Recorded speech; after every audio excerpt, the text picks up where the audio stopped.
Gabriel என்னும் வானதூதரை கடவுள் கலிலேயாவில் உள்ள நாசரேத் என்னும் ஊரில் இருந்த கன்னியிடம் அனுப்பினார். அவர் தாவீது குடும்பத்தினராகிய யோசேப்பு என்னும் பெயருடைய ஒருவருக்கு மன ஒப்பந்தமானவர். அவர் பெயர் மரியா.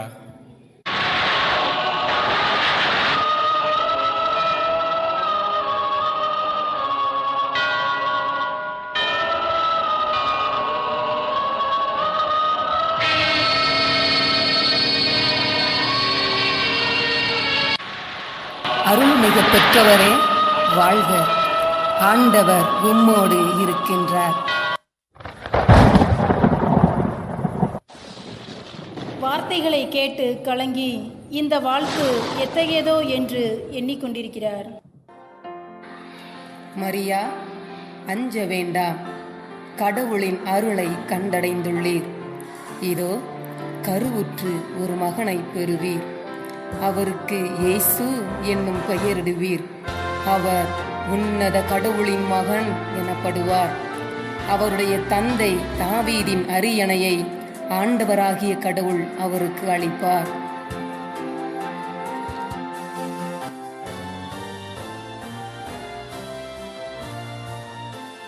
இது எப்படி நிகழும்? நான் கன்னியாயிற்றே. தூய ஆவி உன் மீது வரும். உன்னத கடவுளின் வல்லமை உன்மேல் நிழலிடும். ஆதலால் உம்மிடம் பிறக்கப் போகும் குழந்தை தூயது. அக்குழந்தை இறைமகன் எனப்படுவார். கடவுளால் இயலாதது ஒன்றுமில்லை.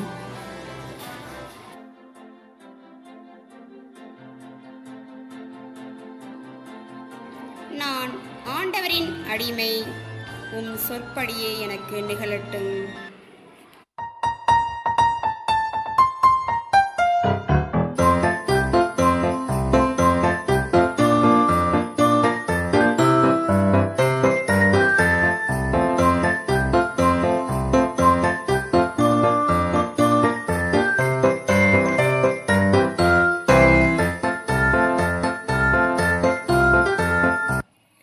மரியாவுக்கும் யோசேப்புக்கும் திருமண ஒப்பந்தம் செய்யப்பட்டிருந்தது. அவர்கள் கூடி வாழும் முன் மரியா கருவுற்றிருந்தது தெரிய வந்தது. அவர் தூய ஆவியால் கருவுற்றிருந்தார். அவர் கணவர் யோசேப்பு நேர்மையாளர். அவர் மரியாவை இகழ்ச்சிக்குள்ளாக்க விரும்பாமல் மறைவாக விலக்கிவிட திட்டமிட்டார். வானதூதர் கனவில் தோன்றி, யோசேப்பே, தாவீதின் மகனே, உம் மனைவி மரியாவை ஏற்றுக்கொள்ள அஞ்ச வேண்டாம். ஏனெனில் அவர் கருவுற்றிருப்பது தூய ஆவியால்தான். அவர் ஒரு மகனை பெற்றெடுப்பார். அவருக்கு இயேசு என பெயரிடுவீர்.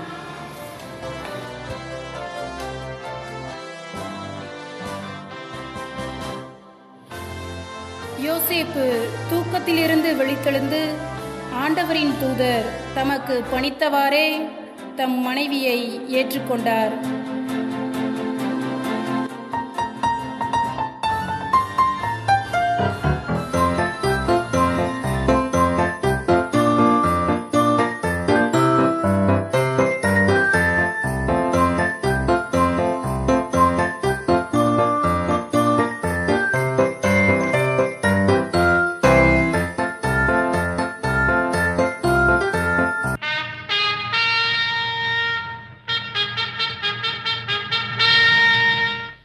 ரோமாபுரி சாம்ராஜ்ய மக்கள் அனைவருக்கும் அறிவிப்பது யாதெனில், உலகம் முழுவதிலும் உள்ள ரோம சாம்ராஜ்ய மக்களின் தொகையை கணக்கிட வேண்டி இருப்பதால் அப்பேரரசின் குடிமக்கள் அனைவரும் தத்தம் பிறப்பிடம் சென்று அவர்கள் பெயர்களை பதிவு செய்து கொள்ள கடமை உண்டென்று அறியவும்.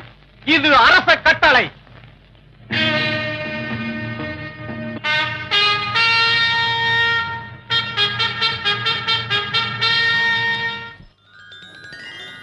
தாவீதின் வழிமரபான யோசேப்பும் தமக்கு மன ஒப்பந்தமான மரியாவும் பெயரை பதிவு செய்ய கலிலேயாவில் உள்ள நாசரேத் ஊரிலிருந்து யூதேயாவில் உள்ள பெத்லெகேம் என்ற தாவீதின் ஊருக்கு செல்கிறார்கள்.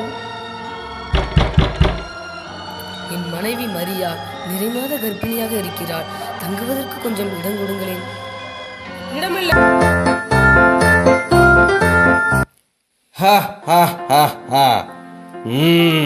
அமைச்சரே, நாம் யூதய நாட்டு அரியாசனம் ஏறி ஆண்டுகள் எத்தனை ஆகின்றன? கர்ப்பிணியாக இருக்கிறார். தங்குவதற்கு கொஞ்சம் இடம் கொடுப்பீர்களா? இடமில்லை, இடமில்லை. இங்கே வீட்டுக்கு பின்னால் உள்ள மாட்டுத் தொழுவத்தில் வேண்டுமென்றால் தங்கிக் கொள்ளுங்களேன். சரி, இப்படியே செய்கிறேன்.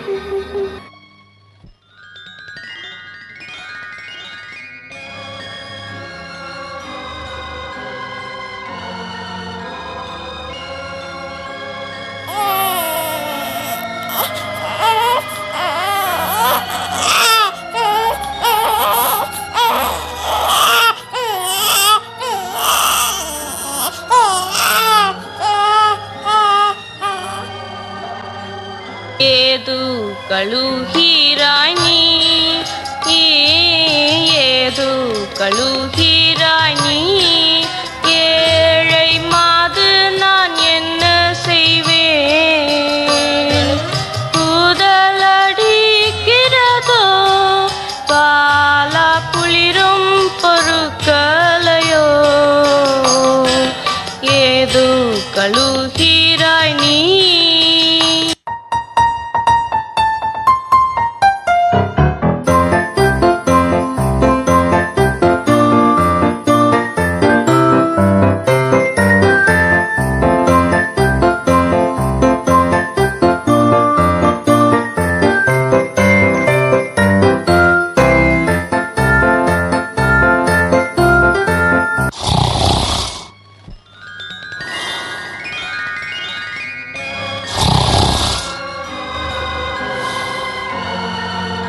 ஆட்டின காவல் காக்க சொன்னால் உங்களை காவல் காக்க ஒருவர் வேண்டும் போல இருக்க.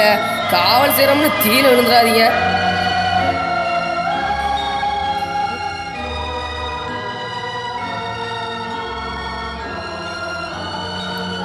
அஞ்சாதீர்கள். இதோ எல்லா மக்களுக்கும் பெரும் மகிழ்ச்சியூட்டும் நற்செய்தியை உங்களுக்கு அறிவிக்கின்றேன். இன்று ஆண்டவராகிய மெசியா என்னும் மீட்பர் உங்களுக்காக தாவீதின் ஊரில் பிறந்திருக்கிறார். குழந்தையை துணியில் சுற்றி தீவனத் தொட்டியில் கிடத்தியிருப்பதை காண்பீர்கள். இதுவே உங்களுக்கு அடையாளம். மெசியா பிறந்திருக்காரா? என்ன ஒரு ஆனந்தம்! உன்னதத்தில் கடவுளுக்கு மாட்சி உரித்தாகுக. உலகில் அவருக்கு உகந்தோருக்கு அமைதி உண்டாகுக. வாருங்கள், நாம் பெத்லகேமுக்கு போய் ஆண்டவர் நமக்கு அறிவித்திருக்கின்ற அந்த நிகழ்ச்சியை பார்ப்போம். இயேசு சாமி பிறந்துட்டாரு, நம்மை மீட்க பூமி வந்துட்டாரு. நம்ம இயேசு சாமி பிறந்துட்டாரு, நம்மை மீட்க பூமி வந்துட்டாரு. மனுஷனை போல உருவெடுத்து திருநாட்டு குடிலில் பிறந்தவரே. மனுஷனை போல உருவெடுத்து திருநாட்டு குடிலில் பிறந்தவரே. ஆடி பாடி கொண்டாடுவோம், நம்ம இயேசு சாமி பண்பாடுவோம். நம்ம இயேசு சாமி பிறந்துட்டாரு, நம்மை மீட்க பூமி வந்துட்டாரு.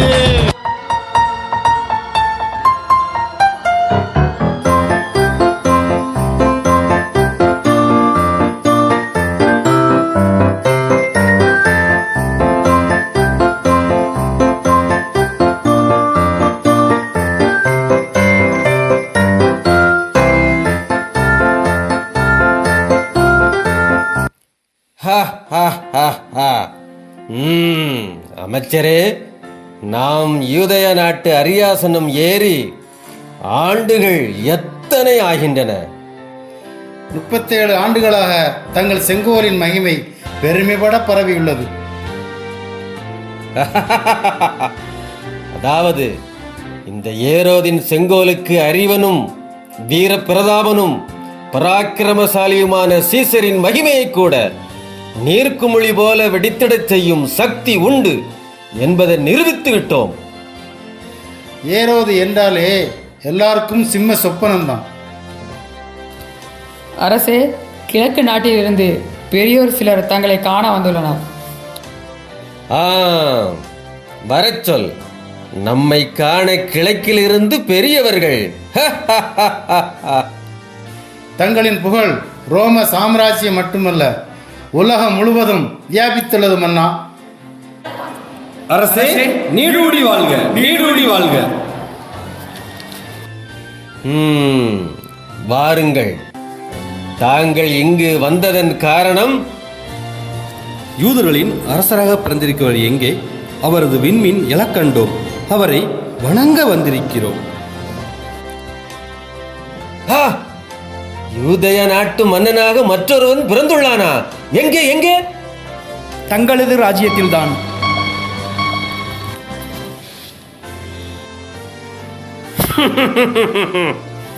எனது ராஜ்யத்தில் எனது அரியாசனத்தை அலங்கரிக்க ஒருவன் பிறந்திருப்பதாவது?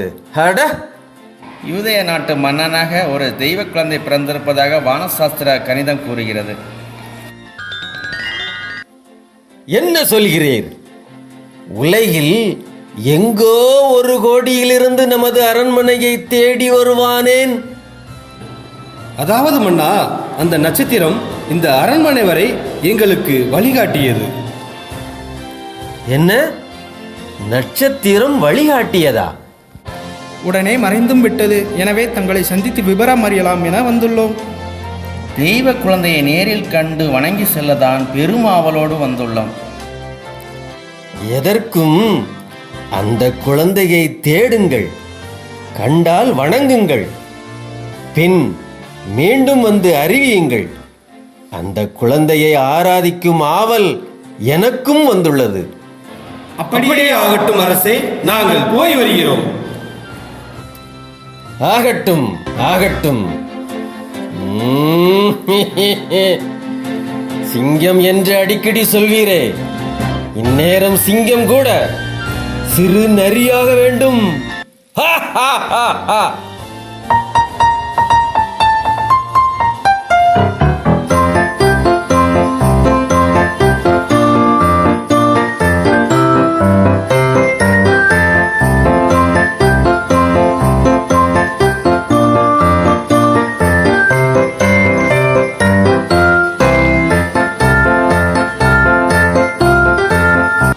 அதோ அந்த மறைந்த விண்மீன் மீண்டும் தெரிகிறது. ஆமாம் ஆமாம். அதோ தெய்வ குழந்தை, வாருங்கள் ஆராதிப்போம்.